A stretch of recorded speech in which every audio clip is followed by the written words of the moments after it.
Sahabat TikTok yang luar biasa, seperti biasa kita jumpa lagi melalui video-video pendek yang berisi tentang pesan-pesan kebenaran. Malam hari ini saya kepingin lagi berbagi tentang satu topik yang tidak kalah menarik dari topik-topik sebelumnya. Saya mau berbicara tentang visi. Dulu saya berpikir bahwa untuk mendapatkan visi itu sepertinya sesuatu yang sangat sulit. Kadang saya berpikir bahwa itu hanya orang-orang tertentu saja yang dikaruniakan untuk mendapatkan visi. Kadang juga saya berpikir bahwa wah, ini mungkin lembaga-lembaga tertentu aja gitu, mungkin lembaga pendidikan, gereja dan seterusnya. Karena seringkali saya lihat di papan-papan nama gitu, bahwa itu ada visi yang seringkali terpampang di sana. Lalu ketika terus belajar, Tuhan ternyata membukakan tentang visi. Dan ternyata tidak sesulit, tidak serumit yang saya pikirkan sebelumnya. Karena pada akhirnya Tuhan itu telah menyatakan visinya kepada saya.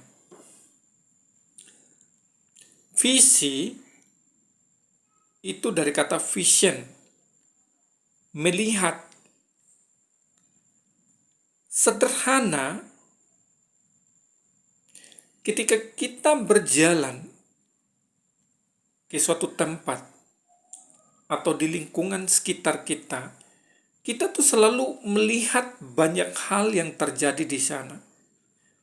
Banyak penampakan yang kita bisa lihat. Ada penampakan yang sudah bagus, ada penampakan yang kurang bagus, ada penampakan yang tidak bagus. Atau kalau bahasa kerennya ada yang penampakan yang ideal dan ada yang belum ideal. Nah, ketika kita melihat itu, apa yang terpikirkan oleh kita? Misalkan gini, ketika kita bisa melihat sampah itu berhamburan di mana-mana. Lalu apa yang ada di tangan kita? Apa yang menjadi kekuatan kita atau keunikan kita?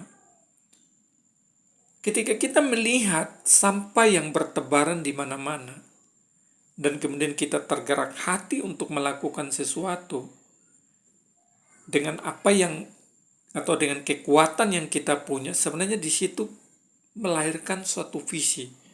Misalkan visinya atau narasi visinya seperti ini. Suatu hari nanti saya mau menyaksikan Kota Kupang bebas dari sampah, baik sampah organik maupun sampah anorganik. Misalkan seperti itu. Nah, itu visi. Dan ketika kita menerima visi itu, kita akan mengerjakannya sampai kita melihat visi itu terjadi. Sampai kita melihat, kita memperjuangkan sampai Kota Kupang ini benar-benar bersih dari yang namanya sampah. Saya mau cerita tentang satu tokoh yang sangat terkenal, Martin Luther King, Jr. Dia hidup di dalam satu masa di Amerika Serikat, di mana orang kulit hitam itu dianggap sebagai warga kelas 2. Kalau tidak salah namanya sistem apartheid gitu. Jadi orang-orang kulit putih yang dianggap orang warga kelas 1, jadi mendapatkan perlakuan khusus dan lain-lain. Nah, sedangkan warga kelas 2 orang kulit hitam ini, wow, diperlakukan dengan tidak adil gitu ya, tidak manusiawi. Dari situ lahirlah mimpi Martin Luther King. Dan salah satu kalimat mimpinya atau kalimat visinya adalah, saya bermimpi bahwa suatu hari nanti keempat anak saya akan hidup di dalam satu bangsa di mana mereka tidak akan dinilai berdasarkan warna kulit mereka, tetapi dari karakter mereka. Sesederhana itu Martin Luther King memiliki visi. Karena apa? Karena apa yang dia saksikan, apa yang dia lihat terjadi di sekitarnya. Jadi dengan kemampuannya dia, dengan kekuatan yang ada di dalamnya, di dalam dirinya dia pakai itu untuk apa? Memperjuangkan bagaimana visi ini bisa tercapai. Bagaimana warga kulit hitam ini mendapatkan hak yang sama dengan warga kulit putih. Sesederhana itu. Jadi mari kita punya visi. Mari kita melihat apa yang ada di sekitar kita. Pasti melahirkan visi. Karena Tuhan kalau menaruh sesuatu di dalam diri kita, keunikan di dalam diri kita, Dia mau supaya kita pakai itu untuk mendatangkan kerajaannya di bumi ini. Dengan apa yang kita lihat yang tidak ideal tadi. Mungkin tadi masalah sampah. Bisa jadi banyak hal lain yang tidak ideal. Misalkan tanah yang dibiarkan atau lahan-lahan tidur gitu ya, dibiarkan. Di situ bisa muncul visi. Wah, tanah ini didesain bukan untuk dibiarkan begitu saja. Di sana kita bisa usahakan sesuatu. Nah, bisa lahir visi.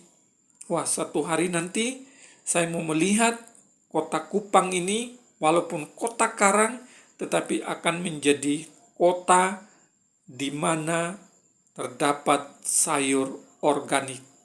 Nah, itu lahir sebuah visi. Kalau misalkan saya adalah orang yang suka dengan pertanian, punya kekuatan di bidang pertanian, maka saya akan usahakan itu bagaimana kota Kupang ini suatu hari nanti penuh dengan sayur-sayur organik. Sesederhana itu. Mari bermimpi dengan apa yang ada di tangan. Peka terhadap segala sesuatu yang kau lihat di sekitarmu, karena di sanalah Tuhan menaruh visinya. Selamat malam, Tuhan berkati kita semua.